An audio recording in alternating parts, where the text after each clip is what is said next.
Welcome to Leadership Trailblazers. I'm Lois Burton, Executive Coach and Leadership Development Specialist. I've been working with leaders for 25 years, and I've been privileged to work with hundreds of leaders doing extraordinary things. In today's episode of Leadership Trailblazers, we're going to be going into adaptability and adaptive intelligence, the superpower of today's leader. So, why does adaptability matter so much now? It's an overused word. But what I want you to think about is that this goes deeper in today's world of leadership. I think everybody talks about the pace of change as hotted up, that there's more complexity, that decisions have to be made faster. And we've heard a lot about agile decision making. And this is very true of what we're doing today. So leaders have to learn to adapt and adapt quickly and consciously adjust their thinking, their behaviour and their approach. And that's because quite often adaptability can come from an instant reaction. Something happens and we suddenly think, oh, that's not going to work, going to have to do this. Now that's great on one level, but it's not good enough to sustain a leader throughout their career and help them to make the most impact within their organisation and within their team. We need adaptability to be an intentional skill, not just a reactive moment. In an IBM study in 2023, 75% of CEOs said that the pace of change was outstripping their organisation's capacity for change. And that's why we need leaders who can adapt faster and can take others with them and help them to adapt quickly too. Because we've got brilliant, experienced leaders within organisations who are falling by the wayside simply because they're operating from an outdated mental model. And hard work alone won't close the gap. And that's often the solution, what people think is the solution. That only leads to burnout. What we need is to develop a different set of intelligence. Some of you will remember, if you listen to any of the early episodes of What Was Leadership Horizons, that we talked about the radar model. And I want to bring you back to that because the radar model is a great one for developing your adaptive intelligence. So the R in radar is for recognition. It's about noticing in the moment that something calls for something different. But it means not going straight into action because the A is about assess. So this means that you have to manage your instant drive for reaction because our brain reaches for familiar patterns. This is the basal ganglia part of our brain. And this just goes, oh, what did I do last time? But actually, if you recognize something needs to be done differently, and you then take the time to assess what that might be, that stops you either defaulting back to an old pattern or just doing something in the moment that might not be the right response. Assessment means examining our assumptions, looking at a problem or a challenge with fresh eyes and managing our emotional response. And then the D is for deciding what response is appropriate. Because this comes from our prefrontal cortex. Because what we've done in that pause, we've moved away from our amygdala, which is the reactive part of our brain, and we've allowed ourselves to go into our prefrontal cortex, which is the thinking part of our brain. Recognize, assess, and then decide before action. And then this is about confident action, even in uncertainty. One of the myths that we've really got to dispel is that any situation has perfect information at any one moment. That is just not true in terms of today's world. We're always going to be operating from incomplete or imperfect information. What we have to do is decide what's good enough. What is good enough information for us to make a decision now and then go forward acting with confidence. The final part of radar, which actually is the game changer, is we then review and we reflect and we learn, and you compound your adaptive capacity over time. Because actually, this is the bit that so many people don't do. They'll get a recognition that something is different. They won't take the time to assess. They'll just go straight from recognition into action, and then they don't review. And so what you get is decisions that haven't been taken with the right amount of preparation. Now, what I do want to stress is that I'm not talking about taking weeks over this, okay? The radar model can be followed through within 15 to 30 minutes. So this isn't about delaying action, but it's about giving yourself some time and space to think so that you can make the right call. So now I want to take you through some insights to help you think this through. So the first insight is that certainty addiction is the enemy of adaptability.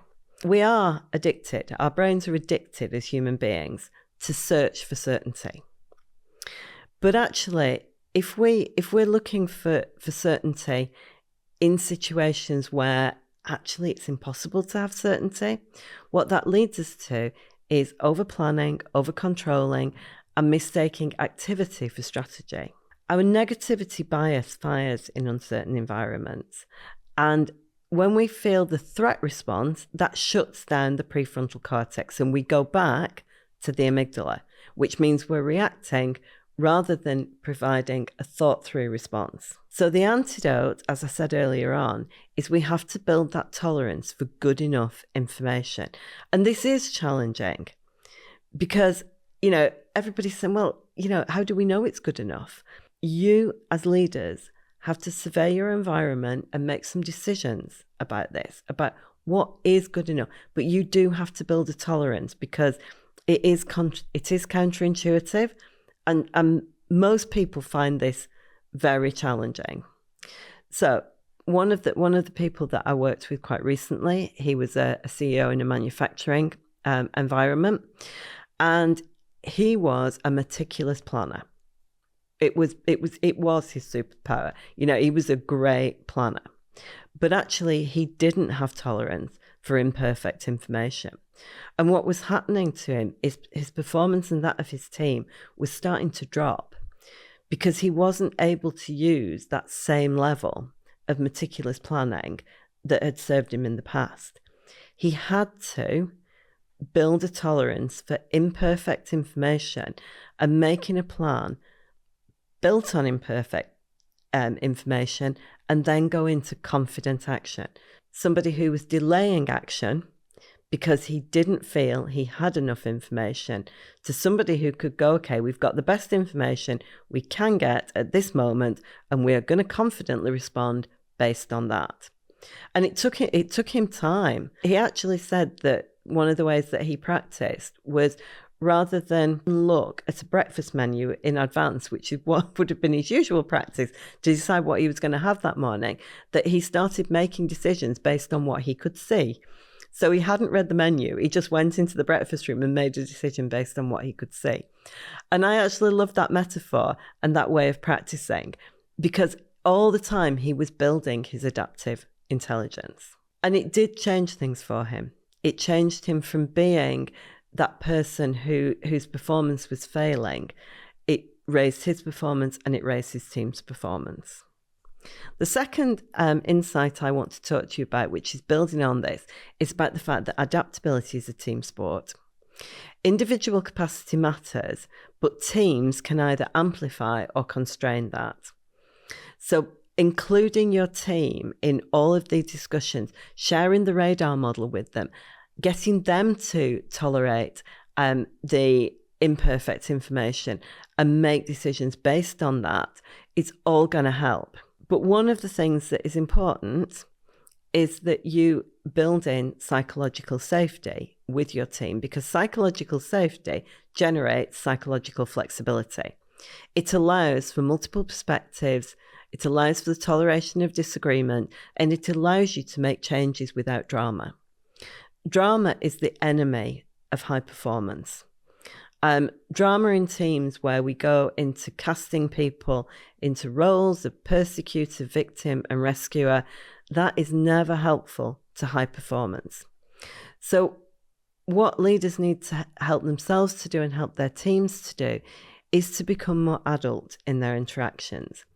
And I know that might be a challenging form of language for many people, but actually sometimes we see behaviour in organisations that isn't particularly adult, that does come from a fear response, that can come from a quite childlike place. But we can only do that if we build in the psychological safety as well. We also have to consider the polyvagal theory, which means that if we're in that space of feeling chronically under threat, then our amygdala is working overtime. And that is reducing our capacity to think, it reduces our curiosity, and it reduces our ability to be creative and challenge ourselves and challenge our assumptions.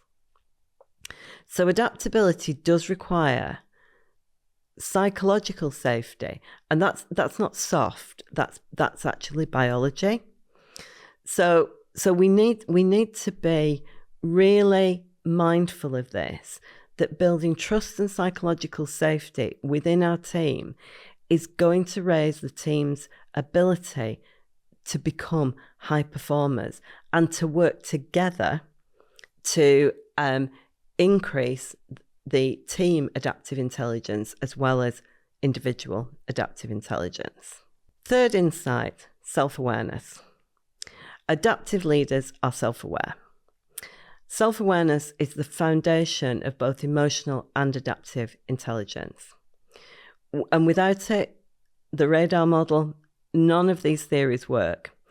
So I've said this before, that one of the fundamental and important and significant things that leaders need to do to develop themselves is to develop their own self-awareness, because without that, nothing's going to work.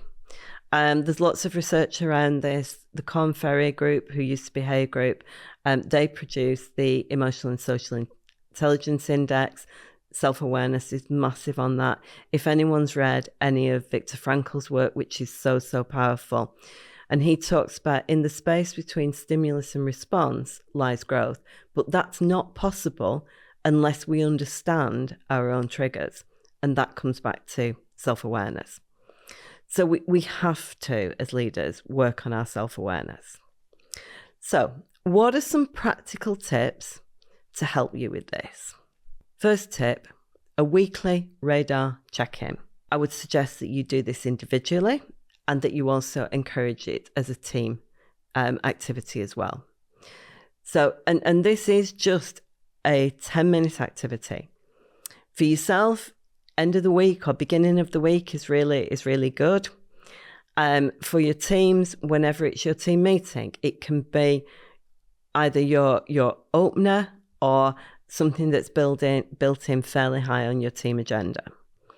And the questions on this check-in are, where did I need to adapt and I didn't? Where did I adapt well? What assumptions am I working on that I might need to challenge? Those three questions are really important. So many leaders are too busy doing stuff and they don't take the time out to think. So, a reflection, a weekly check-in. Second tip, deliberate perspective taking. And this is about taking perspectives that are contrary to your own so that you get a wider view.